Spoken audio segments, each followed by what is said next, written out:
Hi, my name's Janelle and welcome back to Rosery Apparel. In this video, I'm going to be sharing how to go about making a bench seat cushion. I recently covered a rectangle piece of foam with a removable cushion cover, and I got quite a few people asking if I could share the tutorial on how to go about it. So yeah, that is what I'll be sharing in this video. It's just going to be a really quick, practical, and hopefully helpful video. But yeah, without further ado, let's get into it and let me show you how to make a boxy bench seat cushion cover.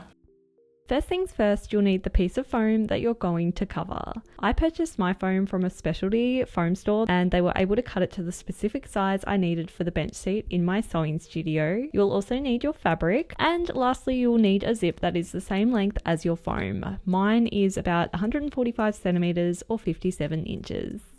Lay your fabric out onto a flat surface with the wrong side facing up. Then, using a water erasable pen or some tailor's chalk, we're going to trace the foam rectangle directly onto the back of the fabric, which will end up giving you a shape that will look a little something like this.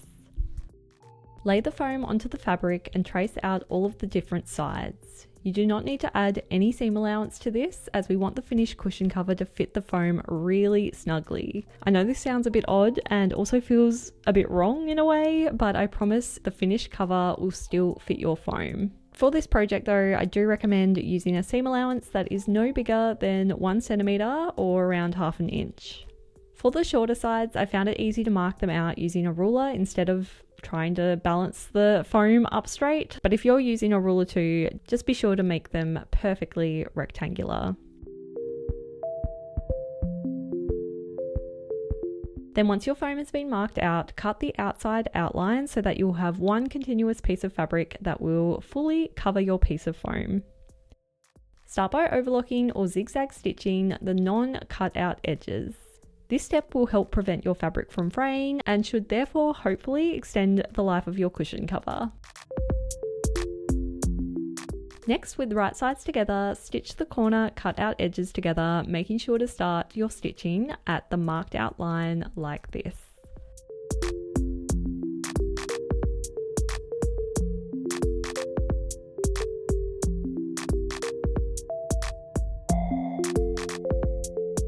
Turn these freshly stitched corners right side out and then check the fit on your foam rectangle.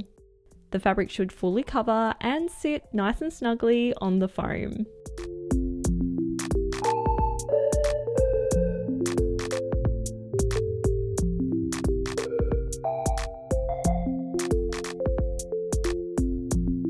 Next, overlock or zigzag stitch the corner seams, making sure to also overlock along the remaining raw edge at the same time.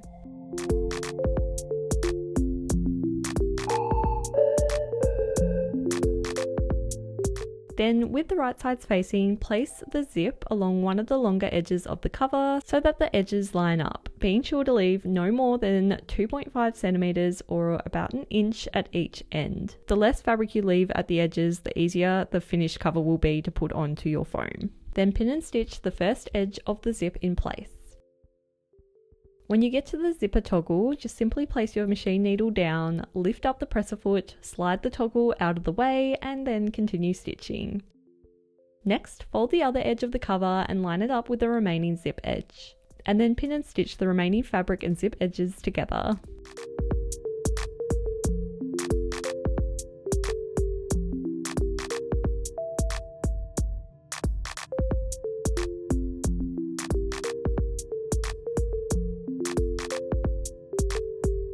Stitch the remaining inch or so at the start and end of the zip together.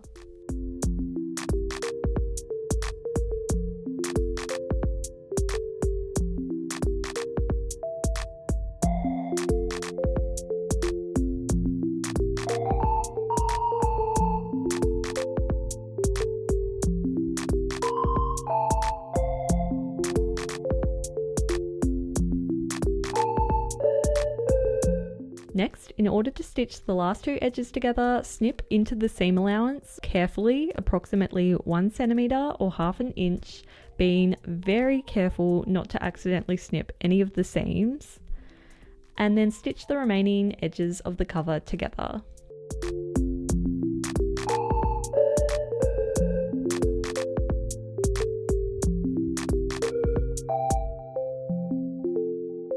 Now for, hands down, the hardest part of this entire project, putting the cover onto your foam. I did this by putting the two shorter edges into the cover one at a time, and once my cover was on, there was no way I was rushing to take it off to try and see if there was an easier way to do it. However, I do think possibly focusing on the longer edges and putting one of the long edges in properly first would potentially be easier, but either way, this part definitely takes a lot of patience and time.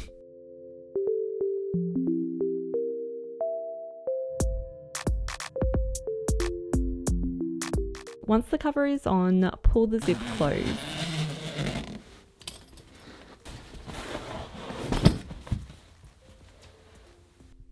And your beautiful custom bench seat cushion cover is complete. So I hope you found this video helpful and that you're now inspired to have a go at making your own bench seat cushion cover. The best part about this is because of the zip, you're able to remove it and wash it, or make a couple of different covers and replace them depending on what style you want your space to have. If you found this video helpful, it would really mean a lot to me if you could give it a like, and be sure to subscribe to my channel for more sewing tutorials and sewing type videos just like this one. Have a lovely day and thanks for watching.